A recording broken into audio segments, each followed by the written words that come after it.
Pak ya, Desa Gunung Turi terpilih untuk menjalankan program Bina Keluarga Balita Holistik Integratif. Kami akan berbincang bersama Kepala Dinas Pengendalian Penduduk Keluarga Berencana, Pemberdayaan Perempuan dan Perlindungan Anak P2KBP3A Kabupaten Manggarai Timur, ada Pak Jeffrin Haryanto. Selamat pagi Pak Jeffrin. Selamat pagi RRIND. Iya, Pak Jeffrin, Provisiat ya untuk Desa Gunung Turi ya, Lambaleda yang sudah meraih penghargaan program Bina Keluarga Balita Holistik Integratif. Nah, ini apa yang menjadi latar belakang desa tersebut di menjalankan program binaan Keluarga Balita Holistik Integratif ini, Pak? Ya, sebenarnya di seluruh Indonesia program ini dijalankan ya melalui BKKBN. Ini juga menjadi salah satu kegiatan wajib kami. Dan yang menarik sebenarnya kalau di Desa Gunung Turi ini pelaksanaannya melibatkan tokoh-tokoh masyarakat secara integratif, lalu kemudian berbasis masyarakat lokal dan dengan pendampingan yang insentif. Nah, BKB HI di tempat HI di Gunung Turi ini beberapa waktu lalu sudah mendapat penghargaan tingkat nasional di puncak Hari Keluarga Nasional di Semarang. Dan kali ini mendapat penghargaan yang sama untuk kategori yang berbeda di Jakarta untuk di tingkat nasional juga, begitu kurang lebih itu. Jadi BKBHI di Gunung Turi ini dinilai paling bisa menjadikan prototipe dan model kelompok BKBHI yang jalan dengan efektif, kurang lebih begitulah. Oke, ini menjadi faktor utama ya membuat Desa Turi ini terpilih dan meraih penghargaan. Baik, Pak Jeffrin, tantangan terbesar ya yang dihadapi selama implementasi program ini apa sebenarnya? Nah, yang paling besar adalah karena program ini dijalankan dengan berbasis kesadaran publik dan penggerakan. Karena kalau bicara dari pembiayaan, dia tidak punya biaya sebenarnya. Jadi betul-betul bagaimana kita mampu untuk meyakinkan masyarakat, mampu untuk menggerakkan tokoh-tokoh kunci untuk menjadi bagian dari program itu. Jadi sebenarnya kuncinya adalah di kemampuan penggerakan dan kesadaran masyarakat untuk mau terlibat di dalam program ini. Gitu. Oke, dan kontribusinya sendiri seperti apa nih Pak untuk bisa lebih mengembangkan? Ya, sebenarnya kita semakin banyak aktor di lapangan yang paham tentang isu-isu ini gitu, bina keluarga balita. Jadi semakin banyak orang yang terlibat itu semakin baik, sehingga isu-isu semacam stunting, isu-isu semacam kemiskinan, isu-isu tentang keluarga berencana itu lebih efektif masuknya karena orang terlibat secara penuh. Jadi tidak bergantung sepenuhnya kepada kita sebagai pengambil kebijakan utama gitu. Jadi ini di level penggerakan di masyarakat. Jadi tugas pemerintah adalah memastikan bahwa mereka bergerak dengan inisiatif lokal gitu ya. Baik, nah dari pemerintah sendiri ya, seperti yang Anda sampaikan kolaborasinya pemerintah desa, masyarakat, dan juga pihak lain dalam keberhasilan program ini, apa nih yang sudah diterapkan Pak? Sangat, dari sisi pembiayaan desa ikut kemudian memberikan sumbangsi untuk program ini, penggerakan masyarakat juga desa ikut terlibat, dan kalau di Gunung Turi ini kan berpusat di Gendang ya, di rumah Gendang kayak begitu, di tokoh masyarakat adat, dan mereka juga ikut menggerakkan masyarakat untuk berpartisipasi di dalam kegiatan ini gitu. Itu maka kemudian dia menjadi model yang bisa dinilai oleh pusat sebagai model inisiatif yang sangat inovatif gitu. Oke, baik. Dan ini juga bisa menjadi untuk inspirasi ya di desa-desa lain di Kabupaten Manggarai Timur ya? Iya.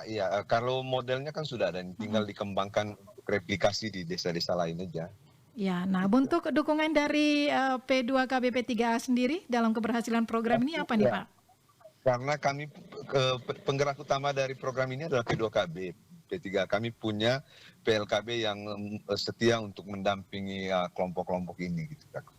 Jadi selalu ada di lapangan. Nah, kemarin juga penghargaan itu juga ada juga untuk PLKB-nya, ada untuk kepala desa, ada untuk tokoh masyarakat penggerak, ada untuk ketua kelompok. Jadi cukup banyak gitu.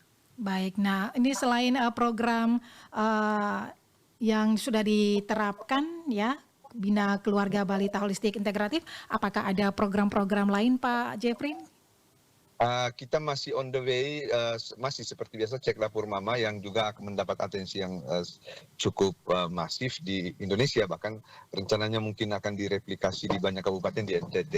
Lalu kita punya yang namanya menu dapur mama. Jadi ada beberapa program-program yang selama ini memang menjadi diskursus, sudah didiskusikan sampai di level nasional.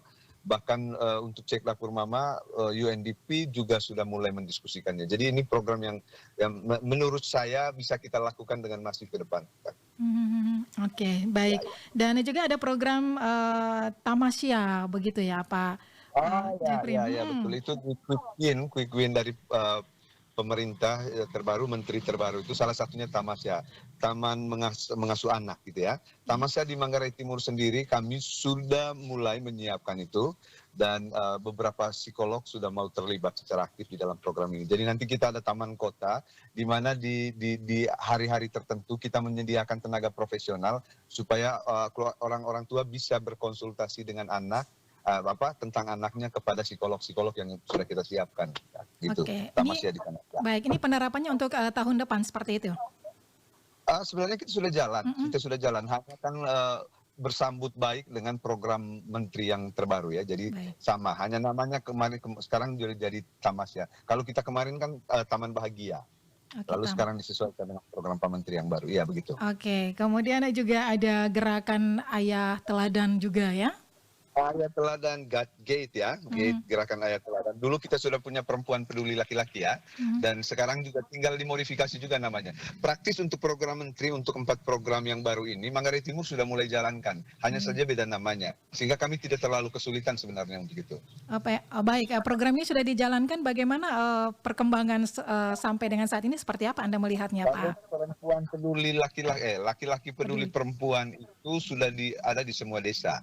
Ada di semua tempat. Nah, tinggal ke depan bagaimana mereka lebih care dan peduli dan menyadari kehadiran seorang ayah dalam tumbuh kembang seorang anak dan dalam keluarga yang sejahtera.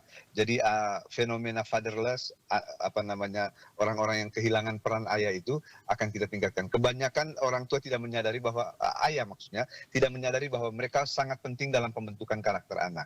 Nah, ini yang akan disadarkan bahwa ayah itu sangat penting. Jadi lalu kemudian mengisi ruang-ruang anak-anak yang tanpa ayah. Kan banyak sekali juga anak-anak yang tanpa ayah. Nah itu yang kita mau lihat celahnya, apa yang bisa kita lakukan untuk itu.